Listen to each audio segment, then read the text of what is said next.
What's up, everybody, and welcome to a Tuesday playoff edition of Morning Cup of Hockey presented by Bet365. That's Colby Cohen. I'm Johnny Lazarus, and we have Frank Seravalli joining here shortly in the next 5 minutes, from what it sounds like.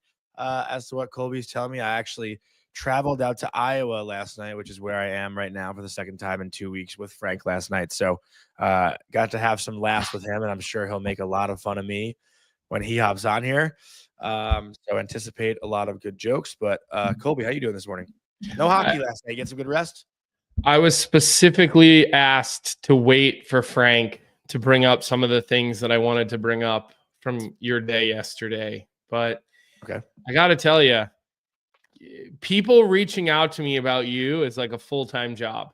It's turned into a full-time job. When I'm doing my next contract, I'm going to have to request some sort of overtime pay for all the things that I have to answer about you when you're in the wild, Johnny, because you're just a walking, I don't even know what the right word is for it. So the words are hard for air. I like, so I'll wait for Frank. He said he'll be on in 5 minutes. He just texted me a minute or two ago, but oh no, Glenn's here. And then I'm curious, Johnny, because we'll wait for Frank and we'll start getting into the NHL. But why don't you just explain to people what you're doing in Iowa? I know we talked about it briefly yesterday, but I think it's important to just give it a little more color as to what you're doing there today. Good pun. Was that on purpose? No. Okay. So I'm doing color commentary tonight for Game 5 of the Clark Cup Final, which is the USHL's championship. It is a winner-take-all Game 5 on Flow Hockey. So if you are looking to watch the game tonight, you can catch it on Flow Hockey. I'll be doing the home broadcast with Tim Harwood of the Waterloo Blackhawks. They're playing the Muskegon Lumberjacks, which is actually crazy because in Game 3 and Game 4, both those games went into overtime. And Muskegon, who was leading the series 2-1, came back from down 2-0 in the last about minute and 5 of regulation and tied the game with 0.01 seconds left. I saw that. It was the ESPN number one play of the day. Play of the night. Yep. Xavier Veilleux, Veilleux, excuse me. He's an Islanders draft pick committed to Cornell. Pretty much every single kid on both rosters is committed to a school. So there's a lot of good talent in these games tonight. Colby, I mentioned it after I did games 1 and games 2 weeks ago. Tynan Lawrence, he's a 16-year-old first-line center from Muskegon, committed to Boston University. And he's unbelievable. Not for next season. Not for next season. Right? 2 years. His draft year is 2026. I literally said he looks like Connor McDavid out there. And also, the game is it should be streamed live on social as well for free. So if you are looking to tune in, you can catch it on the USHL. Yeah, I would say check the USHL's Twitter account. Look at Flow Hockey's Twitter account, and then, look at Waterloo Blackhawks, look at Muskegon Lumberjacks, look at Johnny. Yeah. There will be links all over the place for the game. What time is puck drop tonight, Johnny? I believe 6:30 local, so it would be 7:30 Eastern. Glenn can correct me on that. Yep. You're in the central time zone right now. So plan accordingly if you want to catch an opportunity to see the deciding game for the USHL Clark Cup Finals. It's good hockey. I mean, this league, feeds the National Hockey League, feeds the the NCAA. Obviously, we've all been keeping a pretty close eye on what's happening in junior hockey, but also what I want to see, Johnny, with the Clark Cup happening right now and the Memorial Cup starting, I want to see the USHL winner play the CHL winner or have some sort of, I would love to see the winner of the Clark Cup be in the Memorial Cup of some sport. I mean, why not? I mean, I feel like the CHL is probably more resistant to that. I feel like the USHL would probably do it in a heartbeat. I feel like the CHL probably is a little concerned. So they don't see why they would do it, but I do hope that happens eventually because junior hockey, obviously phenomenal in both countries. And I think it would be really cool to see that happen. So yeah, I mean, hopefully down the road, there'll be more, of a collaborative effort to do that kind of stuff. I think that'd be really cool. Yeah, yeah. So, all right. Well, look, obviously no hockey last night, which was strange. It was, like you said, it was a down night, so people probably get rested up for the sprint we're about to start. So we obviously are going to have some good games to talk about today. What we're going to do is we're going to bring Frank onto the show, and we're going to spend some time sort of bouncing around some other events in the National Hockey League, and then once Frank jumps off around 9:30 or so, we'll start really getting into a series preview for Carolina and Florida. Tomorrow's show will be heavily tilted to talk about the Dallas Edmonton series. Tyler Yaremchuk's going to game tonight. What'd you say? The game tonight. Yeah, we'll talk about tonight as well. Like, we'll recap, we'll preview, and then we'll do a couple of minutes on the Memorial Cup as well. Colton Davies will join us towards the end of the show tomorrow just to, get a little download on that tournament going on as well. So why don't you read Frank into the show, because I'm really dying to talk about your travel antics yesterday. I really am, because you just don't learn. So before we bring Frank on, just a quick word from our sponsor, Proraso, the most complete choice for shaving and beard care, made in Italy since 1948. Proraso has been a staple of Italian culture and barbershops globally for 4 generations. So get 15% off at Proraso-USA.com with our promo code Hockey15 in all caps, Hockey15. So let's bring friend of the show, Frank Seravalli, on. And you have not changed your sweatshirt. No change of clothes today? Not yet. Please. I just rolled out of bed. We're really not focusing on. We're really not here to focus on Frank right now. We're really here to focus on you, Johnny. And, we're here to talk about Junior. I'm just going to give you the floor here, Frank, because I mean, it starts with a picture on Twitter of Johnny wearing shorts on an airplane yet again. Michael Russo can't possibly be thrilled to see something like this going on. This guy just doesn't learn. No. Frank, what else? It's really all about his lack of preparation, is what I would call it. Like real pros, true pros prepare, and that includes packing the right things and packing them the right way. I mean, look at this guy at the baggage claim. The only guy that I know that's ever checked a bag on a 36-hour trip. You know why? They made me do it. Oh, hold on. Yeah, so they made him do it. But here's the best part. He shows up at the gate. With 3 separate bags. One of them is his suit bag. So here's the best part. So they say, all right, you can only check. You can only carry 2 on. You got to check one of these. So he goes, okay, I'll give you my suitcase, which had like a pair of socks in it. Like nothing, literally like 3 clothing items. Yeah, there's nothing in it.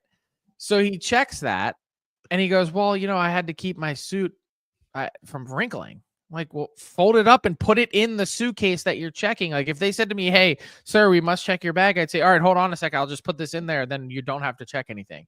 So wait, here's the best part. We finally land last night. It's late. Okay. It's raining. Our flight was delayed like 3 hours. You should mention that. We've been delayed 3 hours. We want to get moving, and we have to wait for Junior at the baggage claim here to get his bag. Which, by the way, he steps up to the baggage claim, and his suit that he's supposed to not have wrinkled is now in a ball in his hand in his carry bag. He just doesn't get it. Like, I would have left checking a bag. They made me do my it. Skin is crawling right now. How do you not prepare for this? Is this your first? This is like going to Canada with an expired passport. So let me defend myself a little bit. So typically we flew United. Typically with Delta, they don't like count the suit bag as a personal item because they hang it up in the front. Like usually I throw my carry-on up top. I have my backpack down low, and they take care of the suit bag. But United said I had too many personal items, so they made me check one. But like I've never really faced that battle before, so it was news to me. That I couldn't have that. I don't think I'm sorry, but no, I'm just gonna go ahead and say I'm just telling you what they told. Apparently, it's the first time you've ever been on an airplane. And second of all, when you're in a car with other people and you're gonna hold them up, you don't check a bag. I had no choice. I don't know you're not thinking about other people. Clearly, I mean, it was a selfish move on my part. All right. We've talked about this enough. Yeah. Let's not waste all of Frank's morning because he probably has like a lot of radio hits he has to do today for people who actually want to talk about hockey. And we're gonna get into the series a little bit, Frank, but we're gonna ask you for some predictions. But I kind of want to bounce around some other current events with you first, and talk about some of the guys that are in the news right now, and I guess the first question that, of course, Vic put in the outline for you today was, does Brendan Shanahan continue to be the president of the Toronto Maple Leafs after this latest Game 7 playoff collapse? Because I just can't imagine that happening. And I think Toronto Maple Leafs fans are all waiting for that shoe to drop here in the next 24 to 48 hours. Yeah, I'm not sure on timing, but the question is certainly valid. Brendan Shanahan doesn't have a contract beyond this season, and I would think that after I think it's 11 seasons at the helm now. And look, there's definitely no shortage of blame to go around to every person that's connected with the team. He does deserve some credit, though, for getting the Leafs back on the map. Because for the decade prior, from 2005, when the salary cap was instituted, till 2014, you had the Phil Kessel era, you had the end of the Matt Sundin era. That team was a laughingstock. It was going nowhere, and they were a lottery team, which is how they ended up in the mix to get Auston Matthews. And he certainly rejuvenated the Leafs. He fixed a lot of their issues, made them a successful operation and regular season team. But the lack of playoff success, like Brendan Shanahan doesn't put on a jersey and go out and play, but he does, however, help inform and instruct the general manager making the decisions and the contracts that are signed. And when you continue to bring back the same core year after year, you're the person ultimately overseeing all of it.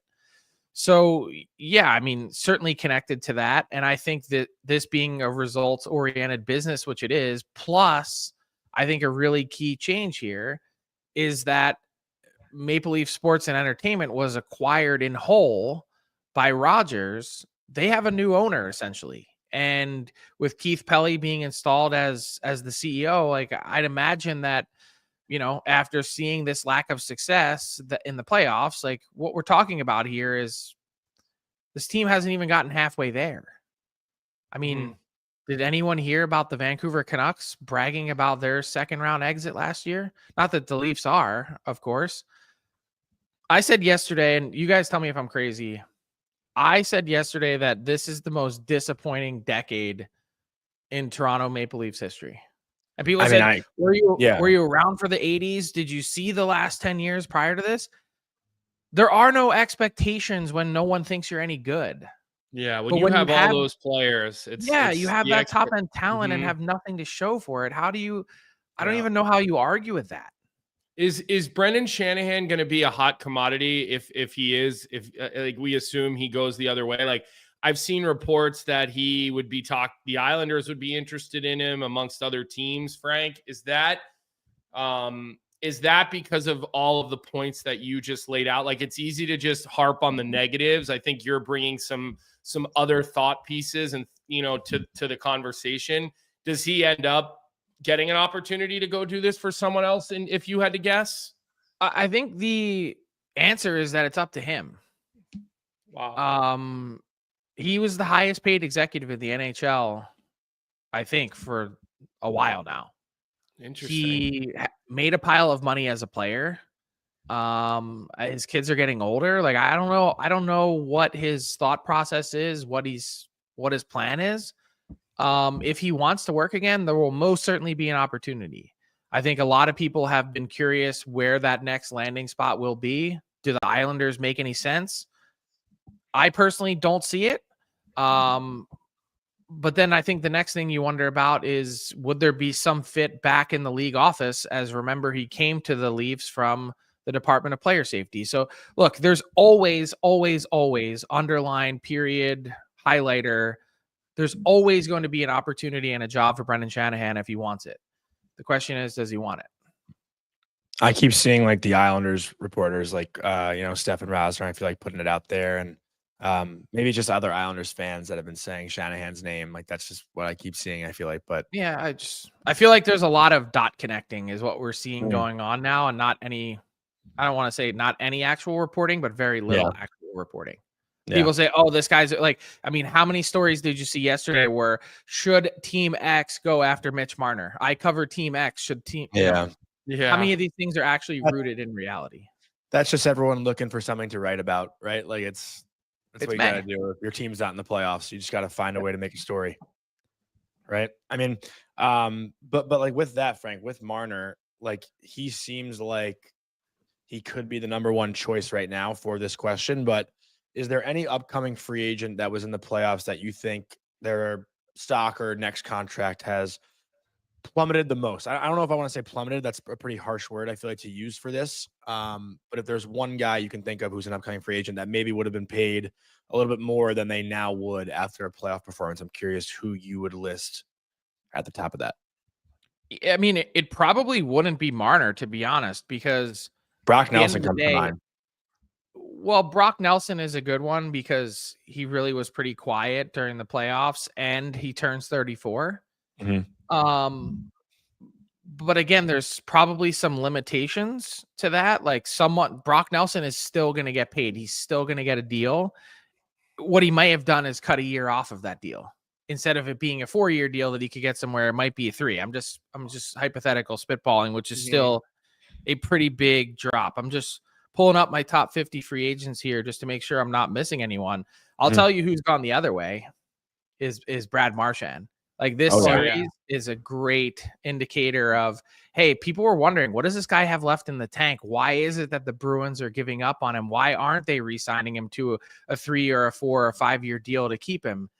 37 years old, 3 surgeries last offseason, bit of a tough regular season, certainly a down regular season for him and everyone in Boston that struggled to score. And you look at these playoffs and you're like, this guy has been an absolute beast. So he has definitely put himself in a position where he is going to be paid in a big way. Well, how about this too, Frank, with Marshy? Mm-hmm. I looked it up. Like, okay, he's only made $68 million in his career. And like, okay, only before everybody freaks out. But for a guy who's going to probably be a first ballot Hall of Famer, you'd expect him at 37 years old to have eclipsed the 100 million mark. Like, I bet if you put his production and his success and his consistency up against other players with similar tracks, I bet you they've all made 20, 25 million, even maybe 30 million. Like, we were just looking at John Tavares and granted, like he's had more, like much more points in his career, but he's already over the 100 million mark. Matt Duchene, I think we looked at him. He was at 86 million. Around there, yeah. You can't say Matt Duchene has been a more impactful player for a long period of time than Brad Marchand. So it makes me wonder, Frank, like, does Marshy still value, like, does he say, you know what, I'll sign for a little less to be in Florida or a lot less to be in Florida because of life and everything like that? Or is he like, you know what, I want to still make another $25 million over the next couple of years instead of 10 or 12 or whatever? Because he has always taken discounts. Yeah, I think you got your answer when he couldn't come to terms with the Bruins, right? It's not, and not that 68 million is enough, like isn't enough. Like, his family's going to be totally fine, of course. But I do think that there's a yearn and a hunger for that career earning to continue to drive up, because his career arc, to your point, is so different too. He didn't really become a superstar player until 2016-ish. He was always a thorn in the side, a guy that you talked about, a pest, a good player, an agitator. But his career took a massive jump right around 2015-16. That's the year. You're on it. I was there because it was 2016 World Cup of Hockey. And he signed his contract during that, when he had this massive coming out party for Team Canada as the superstar that could play on the top line. And at that moment in time, he signed an 8-year deal with the Bruins that paid him a life-changing amount of money at the time for him. But in the grand scheme of what his career arc ended up being, it was, to your point, way low for what his production was. Yeah, 6-1-2-5, and he was getting 37 goals, 39 goals, 34, 36, 30, 30, 32. Like, yeah, it was his coming out. That's you're nailing that. It's a reminder of, look, long-term deals. People always say, oh, look at the, terrible deal for a team, 8-year deal. There's risk in long-term deals for players too, that you end up being significantly underpaid. So it's a question of, do you want to take the security, the life-changing security, which I think I'd probably be preferential to at that point in my career, or do you want to bet on yourself and say, hey, I'm going to take a 2 or 3 or 4 year deal and then I'll play myself into the next one. It's hard when you get to the wrong side of 30. I remember being one summer sitting around with some of my friends, and I remember Nick Bonino he was doing his contract, and he had a couple of options, but what he ended up doing was taking a way lower deal AAV wise, because I think it was a 4 years in length. And he said, like, the length matters to me. Like, every guy is so different in that conversation, especially as you get older. But it's interesting. Like, and I remember, like, Marshy was on the fourth line in 2011 for the first half of the season, the Cup year. He was a fourth line player for that team for 45 games, and then a third line player, not on the power play, was not a power play guy for the Stanley Cup run in 2011. Like, think about that. Now we just bring these guys in and here's the red carpet. You get everything. Marshy had to do it a little bit the hard way. Played in Providence, had a grind with Bruce Cassidy there. And then he sort of slowly endeared himself to Claude Julien, and it took him a few years of that as well. I'm not just saying this, though, but like Brad Marchand, in 2011, I was 15. He was the most memorable forward or skater for me in that playoff run for Boston. That's shocking to hear that. Like, I'm honestly shocked to hear that. I mean, listen, because he wasn't the story in any game ever. Yeah, I was gonna say. I feel like I don't know if I agree. Story. Horton getting knocked out was a story. Tim Thomas was a story. Like, I mean, there were so many storylines from that team. I think a lot of people forget Marshy was even on that team. Marshy and Tyler Seguin were the two guys that were kind of like not really talked about much at all. The goals and plays that I remember, and I'll go. I don't know what his stats were in that playoff, but like I remember his goal. I forget which game in the Cup final. He comes down like the near side boards, short side snipe, like on his inside leg, like to the glove of Luongo, like one of the sickest snipes I've seen. Then he has that shorthanded goal where he banks it off the boards to himself, outweights Luongo, roofs it into the empty net. He makes the play to Bergeron for the first goal of Game 7. Yeah, like, he had a big Game 7, no doubt. He did. He had 3 points in Game 7. At his, like, I'm just looking at his dude in the 2010-2011 playoffs, his rookie year, he had 11 goals, 8 assists, 19 points in 25 games. He was plus 12. That's insane. His rookie playoff. And with no power play, remember, none of that stuff was on a power that's play. Insane. Yeah. Well, when Nathan Horton got knocked out, it kind of shifted him up the lineup a little bit. So, all right, let's keep moving through some of these things with Frank here that we're kind of curious about. You know, we talked about some of the UFA situations. Let me ask you this, Frank. I'm going to ask you to put a GM hat on. And I'm going to ask you about the Winnipeg Jets because, you know, I feel like this is another team where, you know, you get into the playoffs after these monster regular seasons and they're just not finding success. Ehlers is a free agent. We know what the Hellebuck stories have been. Like, what are you doing to get that team over the hump? Is finding a partner for Hellebuck to give him 20% less starts during the regular season something you're thinking about? You know, who's filling the Ehlers money? Like, go ahead, be the GM of the Winnipeg Jets, Frank. Honestly, I'm not changing too much. And I know people are going to hate that because they say, oh, Kevin Cheveldayoff, he's been the most conservative. That's been the tagline. He's been the most conservative GM in the league. Not a lot changes year in and year out.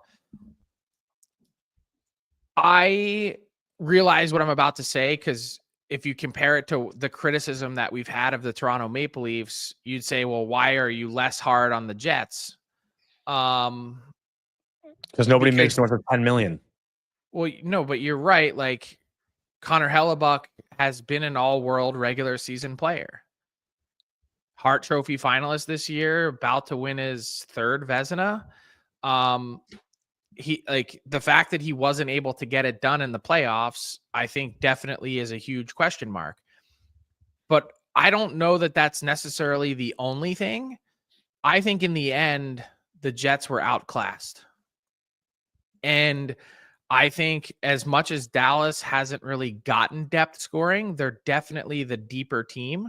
And that's going to be a storyline to watch against the Oilers, is everyone looks on paper and says, hey, the Oilers are, the Stars are the deepest forward group in the league, but the Oilers' depth has actually done the scoring. So bringing it back to Winnipeg, though, my thing is, I think they were really exposed when they went without Scheifele in a couple games. And I think it really highlighted their lack of center depth that they went to try and fulfill at the deadline, but couldn't get their hands on. They really wanted to get Brock Nelson, for instance, the guy we just talked about, from the Islanders, and he wasn't coming north. Like, that wasn't happening. And that's their trouble, is that it's really difficult not just to trade for guys, but it's even harder in free agency to sign guys in Winnipeg. The Jets have like $26 million in cap space. I think that's off the top of my head, so don't quote me on that. But they've got tons of money, and most of their roster is coming back. So they've got to find a way to increase their depth. I think they just need a shot in the arm of some excitement on their back end. Like, I think the Neil Pionk re-signing was huge, and I think that's a really good fit in terms of AAV. They need a little excitement on their back end, a little bit of some juice, and they've got one of the best goalies. I don't think you have to change his workload. Yeah, you can throw the stat at me and say it's now been since Jonathan Quick in 2012 that the last goalie that's won a Stanley Cup that's played 60 or more games in a season, because none of the guys left have done that this year. But I don't like whether it's 62 or 55 or 52. Like, I don't know that that's really that's not what ailed Connor Hellebuck in the playoffs. Like, I didn't look at that and say, oh, that's a guy who's tired. I looked at that and said, that's a guy who's struggling mentally more than anything. Like, I just feel like at this stage, he's got to be like, okay, like, I got to think of something new because my performance isn't the same. And like, again, stop thinking. That's what he needs to do. Don't think about nothing. I mean, that's easy for us to say, though, because it's obviously a problem for him, Frank, it's just interesting because I interviewed Nikolai Ehlers actually himself earlier in the year when Winnipeg was in New York. It was like when I think it was like the 16th game in a row that they had a point or something. They set a record in the NHL at the start of the year. And I asked Ehlers, like, what was your guys' mentality in the summer? What did you feel needed to change?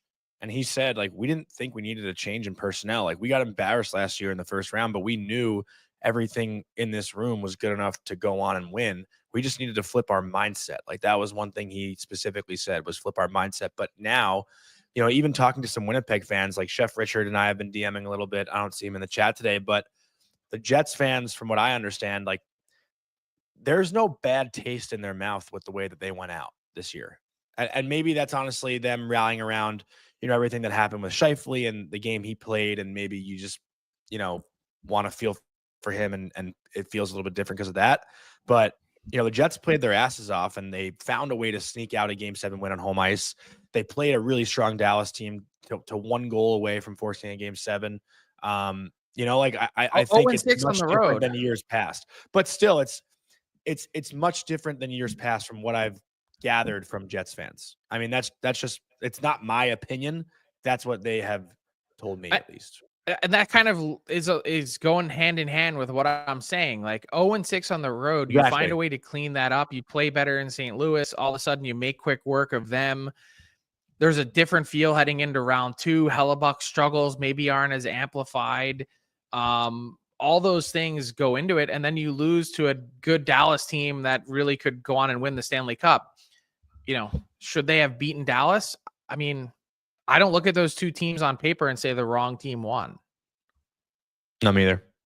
Zach Phillips in the chat, producer Zach says this is a Laz lack of compete moment right here. What does that even mean? Frank, let me ask you one more question, and then we're going to let you go. Jonathan Toews' name has surfaced a couple of times. He's a guy who's from Winnipeg. The guy clearly knows what it takes to win. I'm curious your opinion and what you've heard. And I know you are always, talking to GMs around the National Hockey League. Is he a real option for a team? Like, do you expect to see Jonathan Toews in an NHL training camp come September? Honestly, I haven't heard much about Toews really since February. For the record, everybody, I'm not suggesting Jonathan Toews is the guy who put Winnipeg over the top. I see Ian Gallagher's comment. Toews isn't going to be the one to do that. I'm not suggesting that, but it is a name that I'm connecting dots, as Frank would say. Well, without any I think you reporting. should, because first off, when word came out, starting with that GQ magazine story that he was contemplating a comeback, look, that was something that the Jets were very interested in at the time because of all the things we just talked about: lacking center depth, Stanley Cup pedigree, from Winnipeg, total buy-in, wants to be there, potentially wants to be there, all those things. I think that was a natural fit that the Jets definitely reached out and had a conversation about. And ultimately, of course, Toews decided, hey, the comeback isn't for this season. It would be for the next one. And I think since then, as he started to skate and ramp up skating, I haven't heard much since. So he's not on my free agent board yet. Certainly could be, but we haven't gotten there because I need to see a little bit more proof first that there's an actual comeback being made. Got it. I know he was skating in Florida for most of the year. I'll just remind everybody why Frank and Johnny are in the same place. If you're wondering how big of a deal this USHL Clark Cup final game is, Frank Seravalli went to Iowa to cover a hockey game. So if you're wondering in the sphere of the size of this game amongst hockey people, seeing Frank Seravalli in a hotel room in Waterloo, Iowa, which is a great market, by the way, for the USHL. I mean, having played in that building, it's a great market. That's where Frank Seravalli is right now, in Waterloo, Iowa, getting ready to cover the Clark Cup Game 5 final. I think you'll be in for a treat tonight, Frank. It's a really great atmosphere to take in a game. There's no bad seat in the house because it's an intimate setting. I hope you enjoy that tonight. Yeah, I mean, dude, do or die hockey for a championship, like, sign me up. I don't care what level it is. Mite hockey, USHL, NHL. This is as good as it gets. So excited to be here. Checking out Waterloo today. The travels with Junior have been a little bit less than exciting, but it is good to be here, and certainly excited to see some USHL hockey tonight. What time's Culver's? I got to take my insulin shot first, and then we'll go. Okay. I'm just kidding. I don't actually have diabetes. I just look like it. All right, Frank. I'll see you this weekend. I'll see you down the shore this weekend. All right, pal? Sounds good. See you guys. Safe travels. Enjoy in 2 hours, Frank.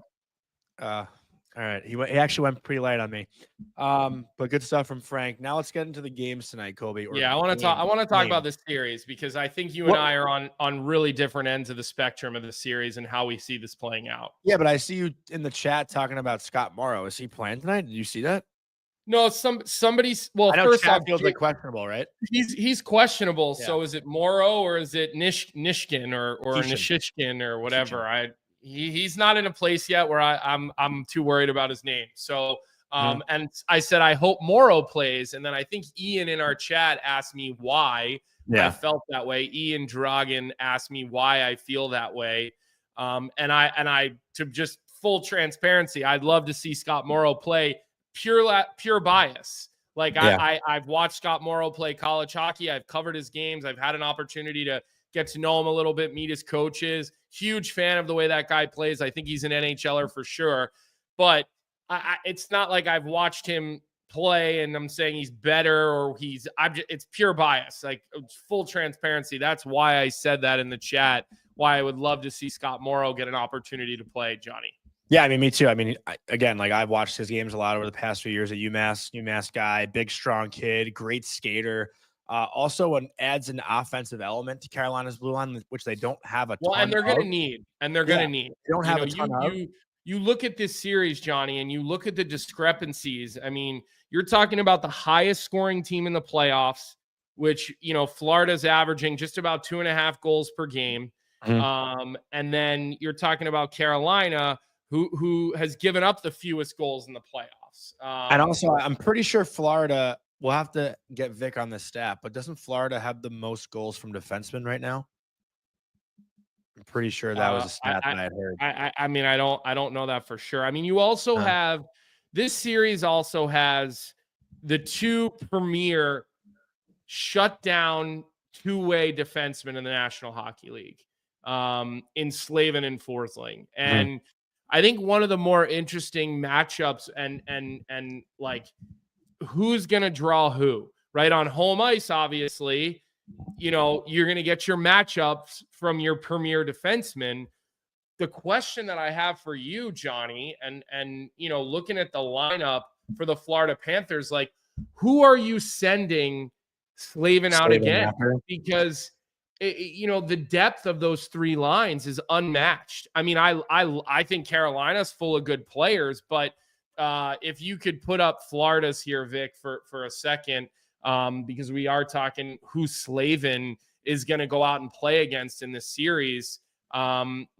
Well, if you're running the Carolina Hurricanes, Johnny, who are you sending Slavin over the boards against? So this might, I don't know how this is going to sound, but I actually want Slavin to almost avoid that second line because they're going to finish every single hit they have on him. Right.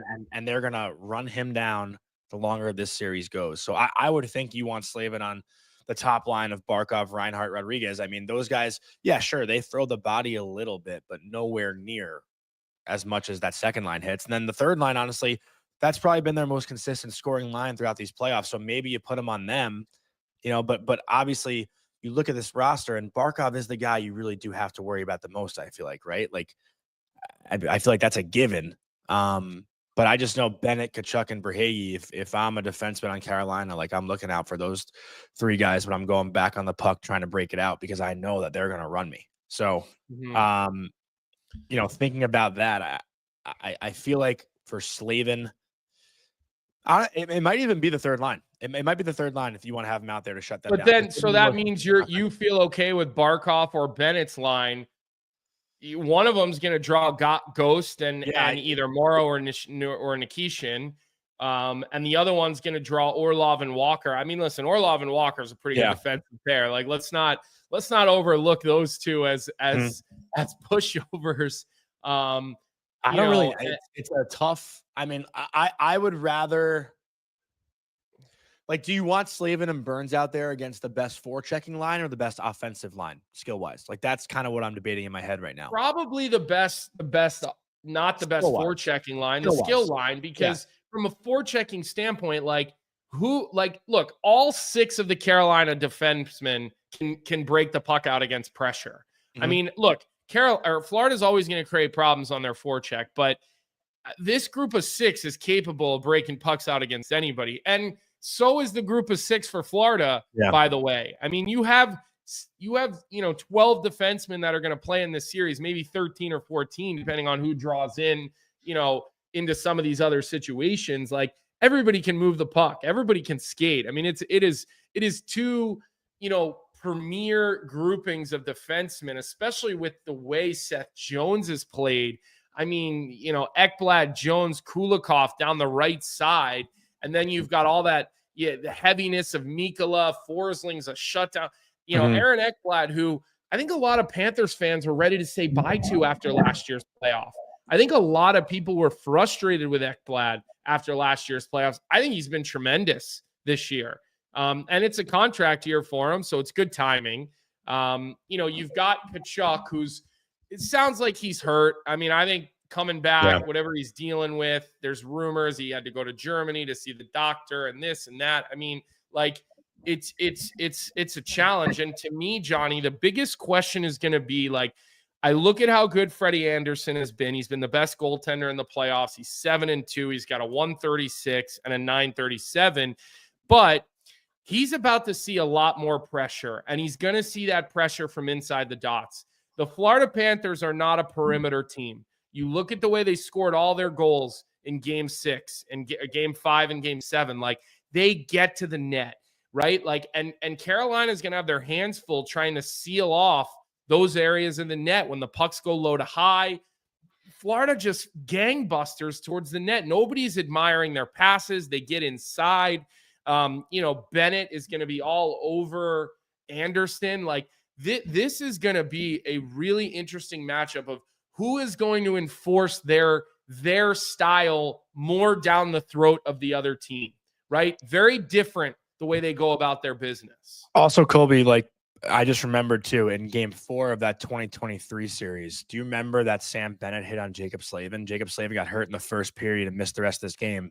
But this was one of the bigger hits. Like, Slavin got fucking clocked. It's a great hit too. I mean, that is a great hockey hit. I mean, again, like, you almost see Slavin like just he's so not ready for this that he just I bet you he lost his wind amongst other things. But I mean, that's a clean hit. Clean hard hit. Look, Sam Bennett has missed the rest of that game. Sam Bennett is a story in every season he plays in, right? And so, listen, maybe you try to neutralize him early. I mean, not having Chatfield hurts a little bit because he is a guy who could, take a run at him. I don't see a forward in that mix that's a guy who's going to go take a run at Sam Bennett. I mean, even the fourth line, like Robinson, Kotkaniemi and Jackson Blake, if this is how they play tonight.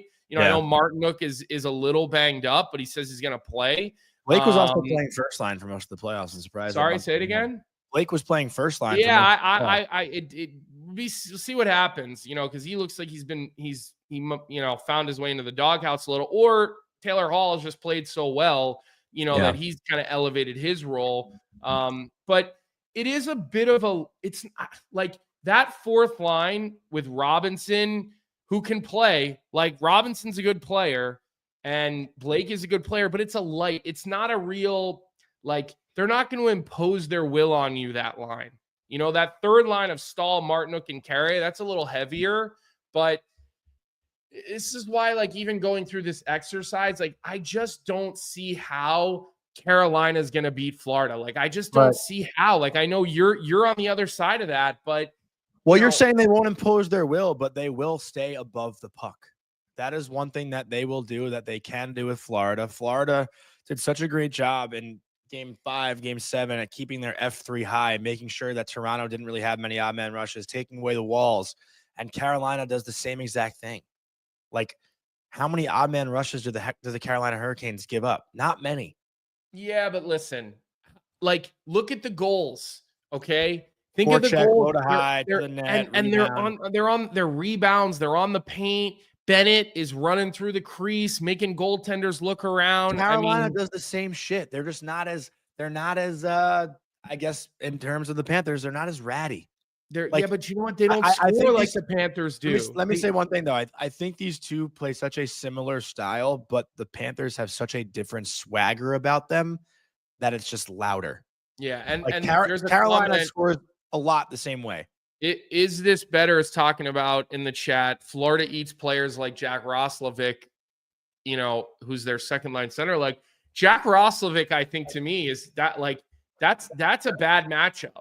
Like, that line of Roslovic, Stankoven, and Hall, if they're invisible in this series, I'm not going to be surprised. Like, I have very little faith in that line with those three guys together. Like, Roslovic is a guy who I think will struggle against Florida.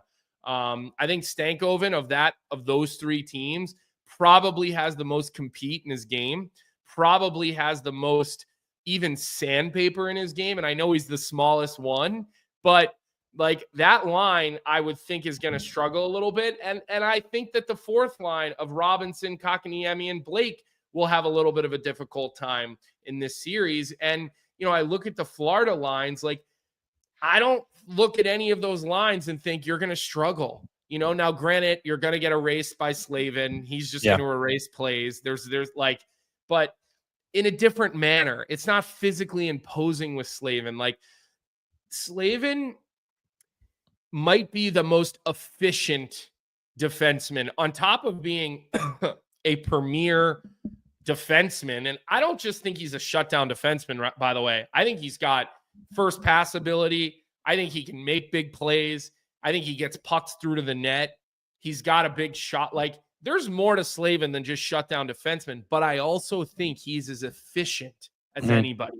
The way he uses his stick in his body position, Johnny, it allows him to not have to use too much energy, which is why he's so consistently good throughout 3 periods of hockey when he plays with the minutes that he gets. Let me ask you a question. Who would you say was a heavier team this year, Washington or Toronto? Washington was a heavier team in the regular season. Carolina took care of them. There was minimal parts of that series where I thought the Capitals looked like the better team. Yeah, but come on, I'm not comparing the Caps. I'm not comparing the Caps to the Panthers. But so then, what are we doing here? Because the Panthers and Maple Leafs went to 7 games. The Capitals or the Carolina Hurricanes showed that they could dominate a team that's physical and heavy. And granted, the Capitals aren't nearly as deep as the Panthers. I'm not saying I'm not comparing. I'm just saying style of play, physicality, heaviness, toughness, grit, getting into the shit. Carolina did not flinch, not once. Yeah, I don't think you can compare. Look, I don't. I'm just Carolina flinching. I'm making a point. I just think you're now talking about, like, who does Washington have that plays like Barkov? Who does Washington have that's as good as Bennett, Tkachuk? Who does Washington have that can like, yes, Ovi can score, but does Ovi play like Sam? Like, Reinhart scores, but he does a lot of other things. I mean, like, I just, that to me, like, you're really not talking apples to apples. No, but here I'm just comparing styles, not teams and individual players. It's just style of play. Like, you answered the question that Washington was a heavier team than Toronto. No? Yeah, well, they were a heavier team on paper, but they didn't play heavy. I mean, they didn't play physical, but you got to be able to skate to play physical against Carolina. They couldn't skate. They couldn't even play physical against Carolina.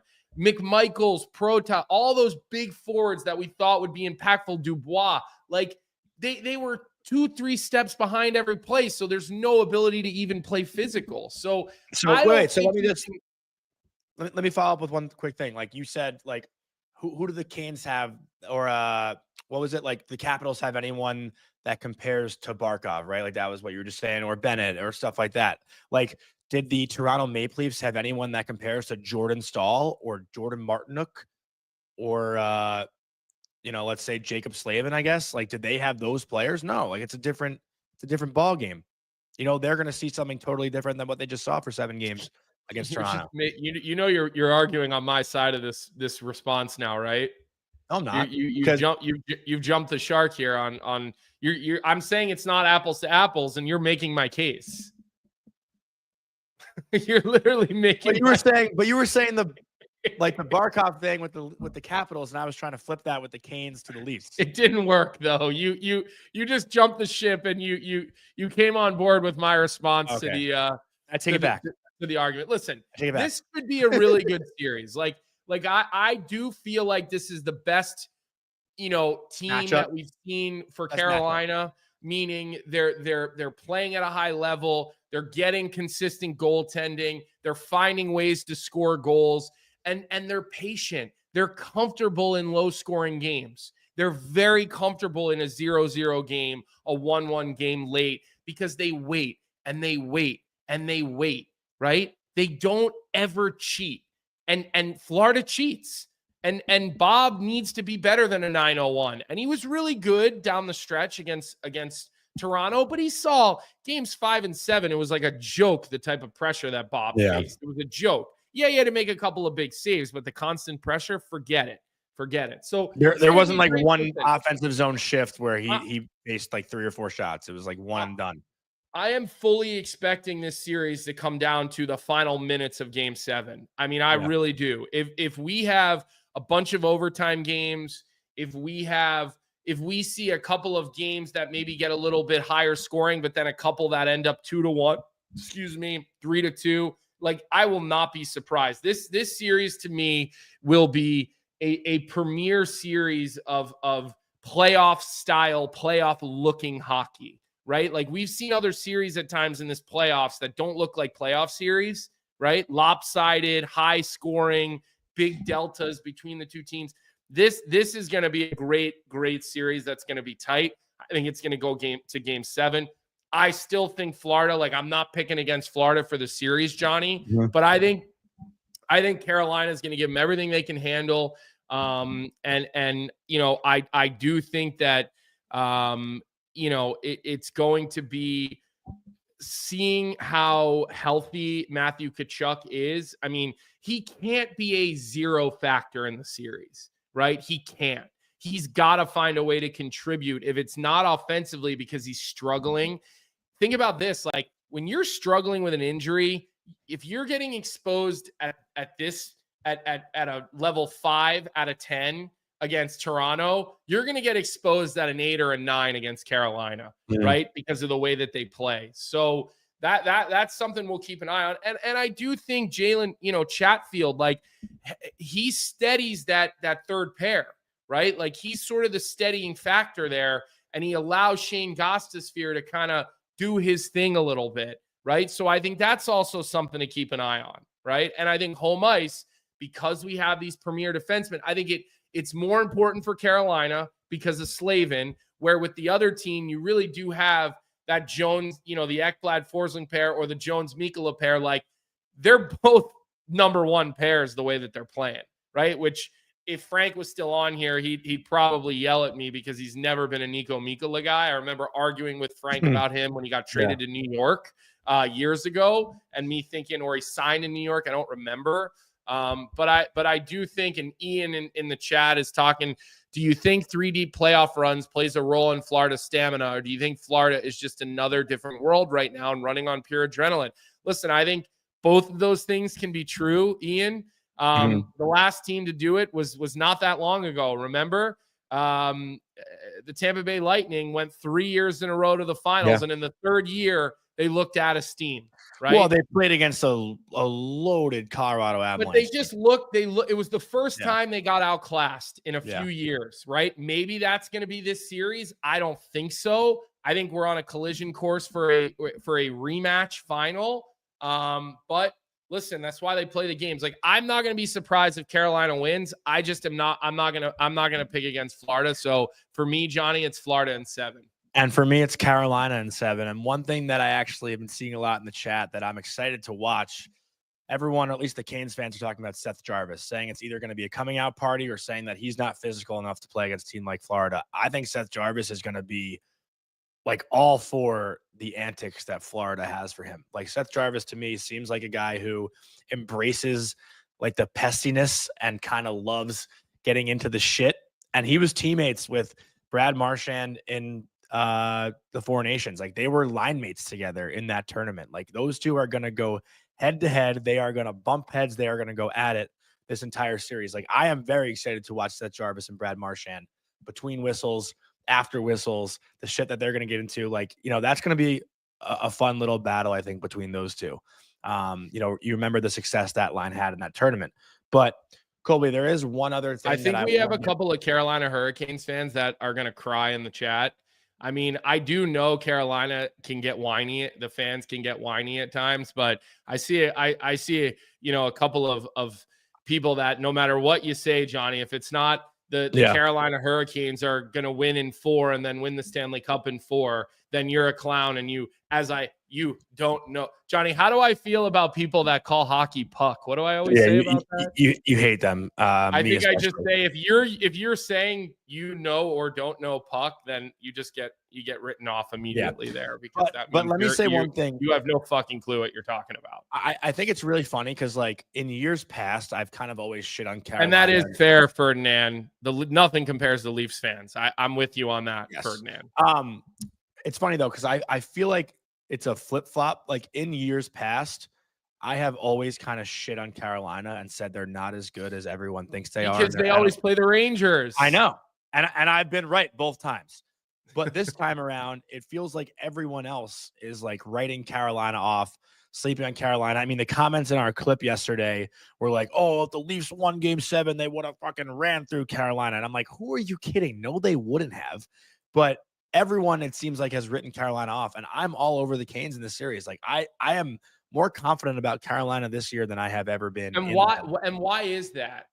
Go give me some reasons why. Well, is first it of just all, vibes, or do you have some real reasons? Through the first 2 rounds, they haven't necessarily been tested all that much. I mean, they took down the Devils that were depleted in 5 games, and even against Washington, like, they looked pretty dominant, and they took that series again in 5 games. Like, I don't think they're all that battle tested right now, going up against a Florida team that had a physical series against Tampa. Granted, that was 5 games too, and then they go game 7 against Toronto. Like, I don't know, something about this matchup, the timing of it, I feel better about Carolina. I also think Freddie Anderson has been healthy. He's played well. Their power play has scored goals in years past. Their power play has not been that good, and I know their power play isn't perfect right now, but it's come through. Their penalty kill is nearly perfect. Everything is just clicking the right way right now. And let's just say this, like, look, you get who you get, right? So I don't like, I'm not going to latch onto that they haven't been tested narrative. But what I will say, first off, D. Ely, if I misspoke on the D pairs, then +1 for you, -1 for me. No, you misspoke on Ian's last name. He called him Dragon. I think it's Drawn. Okay, well, same thing. Listen, yeah, but Colby sucks at names anyway, so it's fine. It's not like, yeah. What else? If you've been with us, I can't get. Ian's a loyal listener every day. I can't even get Johnny's name right. So, like, let's not. It took Johnny 6 months of doing our intro to get my name right. So that's just kind of our thing here. Cody. The other thing I will say, Ian, I see your comment. Ian in the chat says, "Welcome to being a Canes fan. Always written off." Ian, let me ask you this. When have they gotten through? They have these amazing regular seasons, okay? We all talk about Rod Brind'Amour as one of the best coaches in the league, which I agree with, by the way. I think that, for him to get what he gets out of his teams, and like teams that play that style generally struggle to continue to do it over a whole season. But you've yet to, like, Rod Brind'Amour has been the coach there for 14 years. Now, I know a number of those years he was an assistant coach, right? It was 14 years on that team as a coach. And I do want to talk about Maurice versus Brind'Amour because there's obviously a lot of connections there, but they haven't gotten over the hump, right? And I think, you can't constantly, it's like Leafs fans constantly thinking it's their year. It's never going to be their year with the group that they have. So until they show us that they can get over the hump, and maybe it's this year, maybe it's not, we're going to keep not writing them off. Getting to the conference finals is not writing a team off. Saying I think they're going to lose in 7 games is not writing a team off. Like, I'm calling the series a coin flip. I just think in the biggest moments of the series, I feel a lot better with Brad Marchand and Seth Jones wearing the other team's jerseys, and not to mention all the other players I'm not talking about, right? And honestly, like, I trust Sergei Bobrovsky more when this series comes around, and when the moments have gotten big in the last couple of years in the playoffs, Sergei Bobrovsky has risen to it, and I'll continue to trust that. I really will, and so I don't think we're writing them off by any means, but until they win and they do it, that's what you're going to get. And as soon as they do it, you get to come back and gloat and rub our noses in it, and we'll eat it. We'll eat it, right? But until that happens, I'm on the other side here. Okay, so Scott's comment too. Bob has started to heat up. Has he, or has he not been tested all that much? Because I think he's about to see a whole different flurry of shots and chances against Carolina than he just saw the last 3 games. I'm trying to I'm gonna pull up the shots too for the last 3 games that Bobrovsky faced. And listen, and I see comment from Micah in the chat. I feel like you won't eat it. I don't know if you're new here, but I'll tell you this. I have no problem coming on and apologizing to a fan base, saying I was wrong about a game. Now, I'll argue with Johnny until the end of time, Mhm. and I'll never give Johnny one back. Although I But do we can sometimes. actually take a fact But- that I have proven and make me feel like I'm wrong. Oh, 100%, I could because say- you're too easy. You're too I could easy. say But that Mikko Rantanen has led the playoffs in points this year, and you could find a way to make me think that I'm wrong. you about it. also said Mikko Rantanen would get his jersey retired in Colorado. So you're just disqualified from talking about Mikko Rantanen. If Carolina wins, I promise you, Micah, I'll give you a bow. I will happily talk about a Stanley Cup final where I said, hey, they got over the hump. I didn't think they could get by Florida. Here's why they did. No problem. No problems. Should we bet on the series? If we're both, I'm Kane 7, you're Panther 7. Yeah, we could come up with a bet. That's fine. But usually when we do, you don't show up to dinner to collect, and then you complain about it for the next 3 years. Let's let Vic come up with something, unless the chat has something. Okay. Yeah, that'd be something fun that we could do. Okay.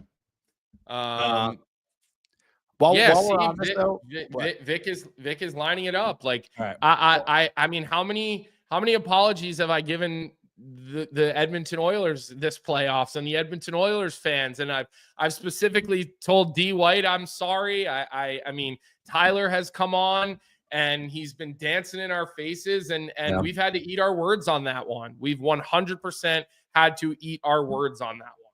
Yeah. While we're on this still, though, when we're talking about Bobrovsky, we haven't really talked about Freddie Anderson much. So with that, I think we should go into our crispy hot take presented by Ninja Crispy. Meet the first of its kind, the Ninja Crispy Portable Cooking System. The power of a full-sized air fryer in the palm of your hand, so you can cook big or small batches.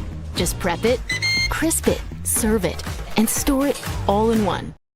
It's an all-in-one system that includes a 4-quart, 6-cup Tupperware glass container and 2 storage lids. The Ninja Crispy is a thermal shock resistant and can go from frozen to crispy in minutes. With the Crispy Power Pod, you get the power of a full-size air fryer in the palm of your hands. The 4-quart container fits 4 pounds of chicken or veggies, and you can cook a personal-sized meal in 7 minutes in the 6-cup container with Max Crisp. Bake, air fry, and re-crisp. With the Ninja Crispy, you can prep, cook, and store anything from crispy favorites to one-dish meals. So visit their website in the link in the description and stay tuned for a chance to win a free Ninja Crispy for one of our lucky fans. And I don't know if we have the odds on this yet, too.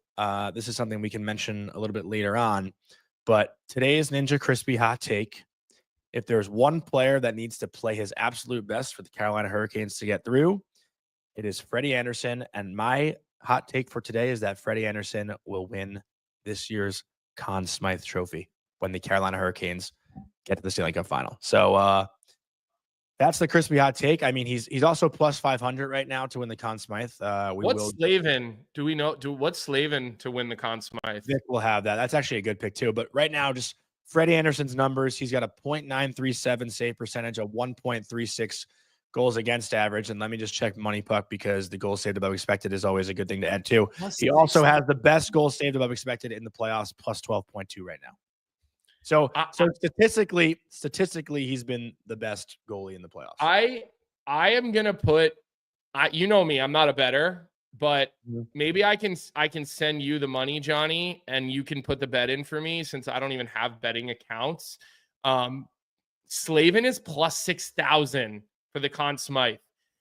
If Carolina wins a Stanley Cup, I feel like all of the noise, starting with the Four Nations, about how good Slavin is. No, this has been for years. It's been for years. Was it Brian Burke? Did Brian Burke say on the sheet, Zach, are you here in the chat right now? I think Brian Burke said something on the sheet about how Slavin was like either the best defenseman in the NHL.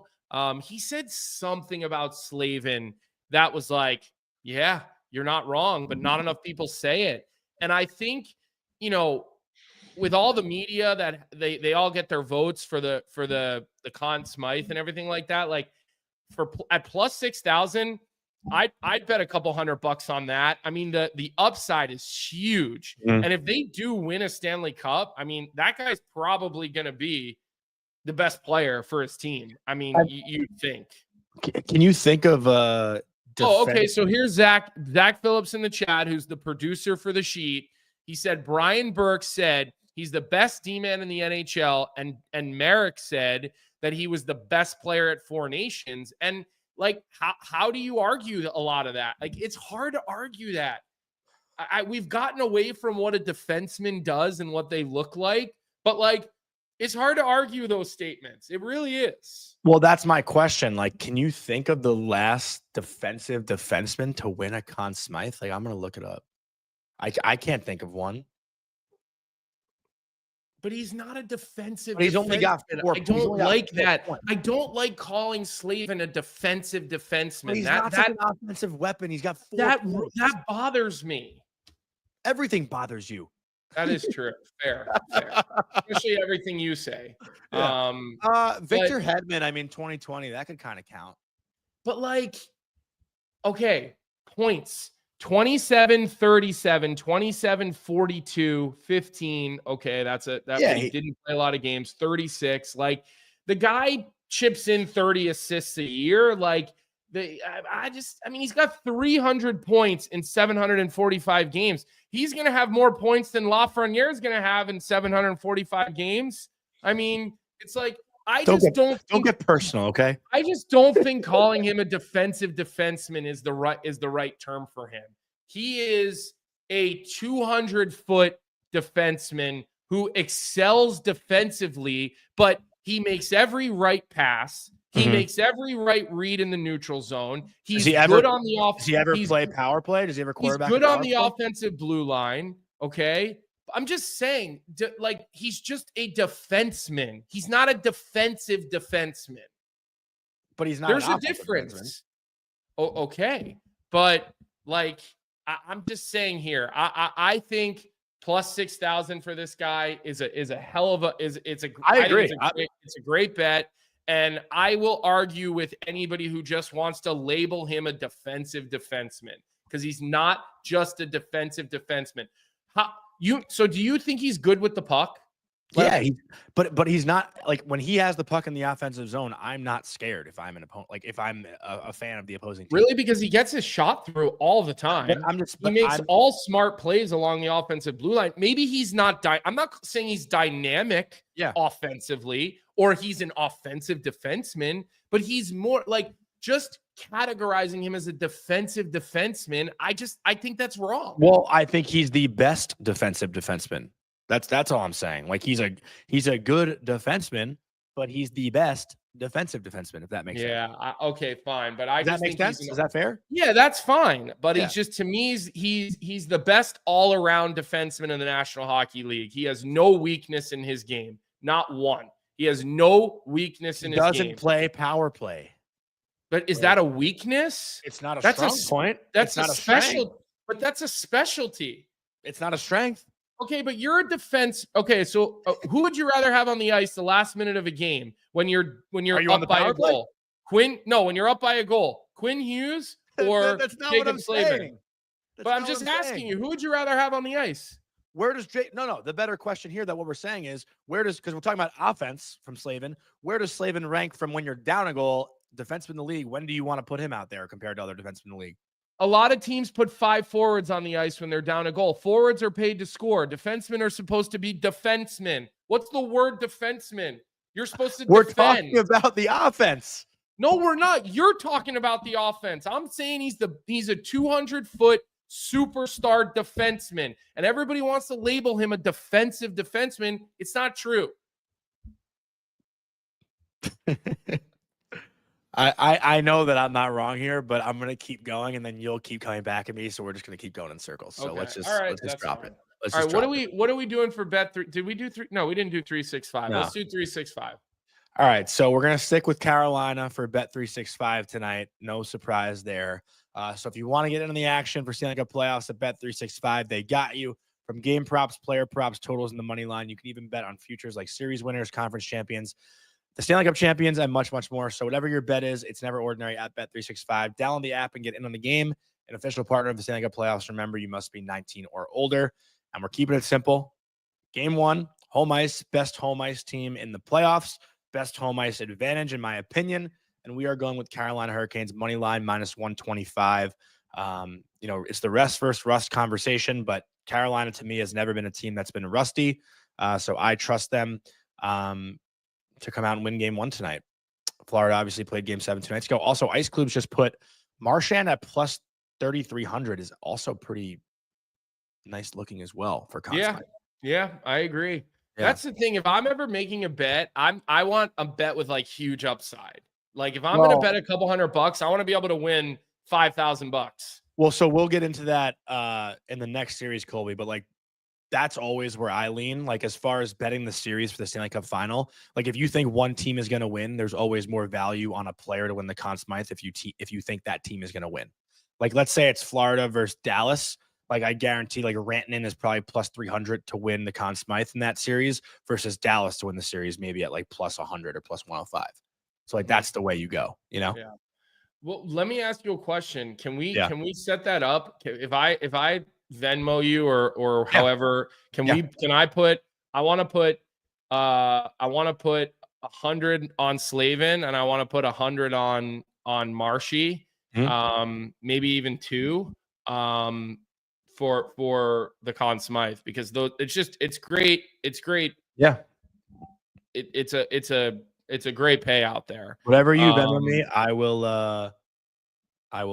I'm just kidding. I'm not going to do that. I don't bet. I'm not a bettor. Okay. I'm getting yelled at here. So I'm not a bettor. I don't want to break any rules. So okay. I'm not doing that. I'm not giving you gambling advice, by the way.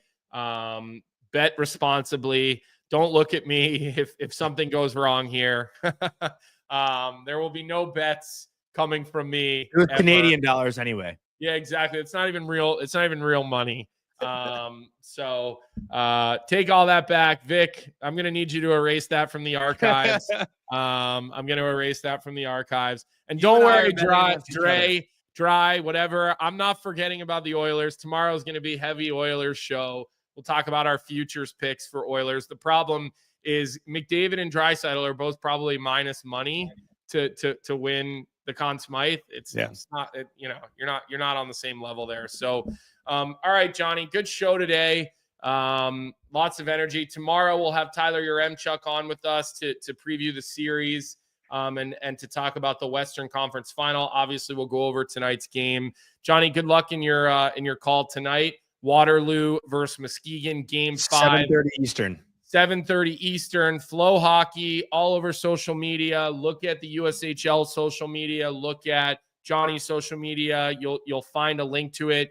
We will also talk about the Memorial Cup for all of you Canadians that are paying attention to the Memorial Cup. We'll get into that for a few minutes tomorrow. Johnny, you can talk in 1 second. Hang on. We'll get into that tomorrow a little bit with Colton Davies, who does a great job for Daily Faceoff writing, talking about the CHL and the prospects and all that good stuff. So we will have that going. Brandon, I see your comment in the chat. Why no Stars person? Tyler, the Oiler only. We've actually tried to reach out to some Stars people, and it's been tough. I've talked to Josh Bogard a couple of times about coming on the show. Bogard, who does the play-by-play, who's actually one of the best play-by-play guys there is in hockey, but doesn't do national, so not enough people know how good he is. But it's been tough scheduling to get him on there, to get him to come on the show. So we'll keep working on getting a good visitor or a good guest from Dallas, Brandon.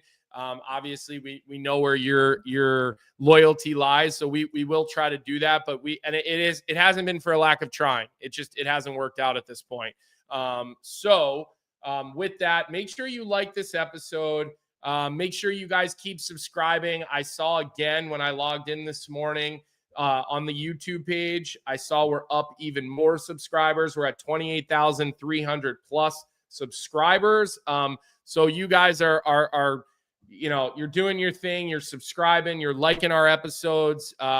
You guys have been following the show. We had another massive day on YouTube yesterday. The downloads, the numbers just keep on growing and growing and growing. Get those auto downloads on. So again, none of this stuff happens without you guys. It's just reality, right? And when Johnny and I hear from our bosses at the network, and they're so happy because they see the growth of the audience, it's only happening because of you guys. So again, we yell at you guys, you yell at us. We all talk shit to each other. We all, but the next morning we're all back here together to do it yet again. And I think that's the coolest part of all this is like, no matter how angry you may get, Johnny at me, or I get at you, or we at the chat, or the chat at us, you guys come back every single day. And we love it. Like, where in the world can you go and yell and scream at each other and tell each other that you're idiots, but then all still like each other at the end of the day? Like, I think that's what makes this awesome. And I think that's what makes our chat awesome. Again, like the passion you guys bring, even when it's negative directed at me, it's great. And so again, it's unique and we love it. So Johnny, I know you had one more thing you wanted to get in, and then we'll say bye to everyone for the day. Well, yeah, I have two things. I don't personally know anyone that works in Dallas. So I was going to say, like, to what you just alluded to, like, if we have any, or our Stars fans, if you have any person in mind that we could like reach out to, we'll try to reach out to as a guest. We're always willing to reach out. We don't always get an answer, but we're definitely down to reach out to see if someone will come on tomorrow. And Ice Clubs was very passionate about making a Discord for our chat to, basically speak in, night out when games are happening, just about what's going on. And I think I put that link in the YouTube chat. I don't know if it went through. By the way, Don Sweeney just got a 2-year extension for Really? the Bruins running through 2028. Wow.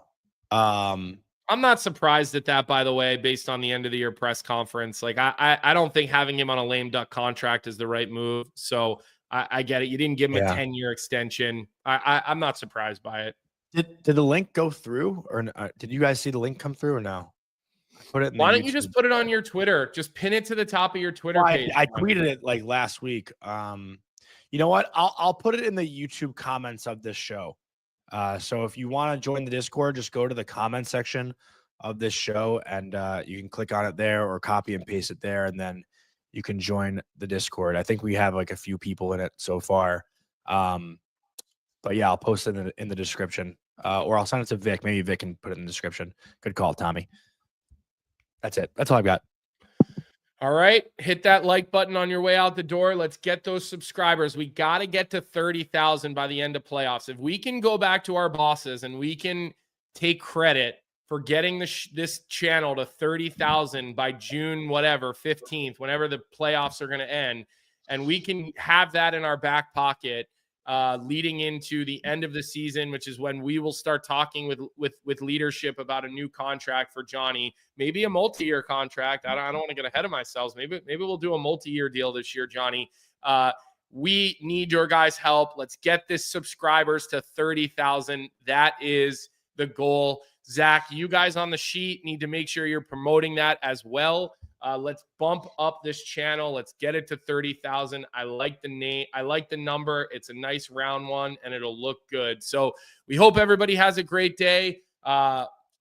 Eastern Conference Finals, Game 1 tonight. Game 5 of the Clark Cup Finals. Johnny Boy on the call. Frank in audience covering the game. And hopefully you don't have any travel issues, and we'll see you tomorrow morning. We'll see everybody back here our normal time, 9 a.m. tomorrow. Have a good day, everybody.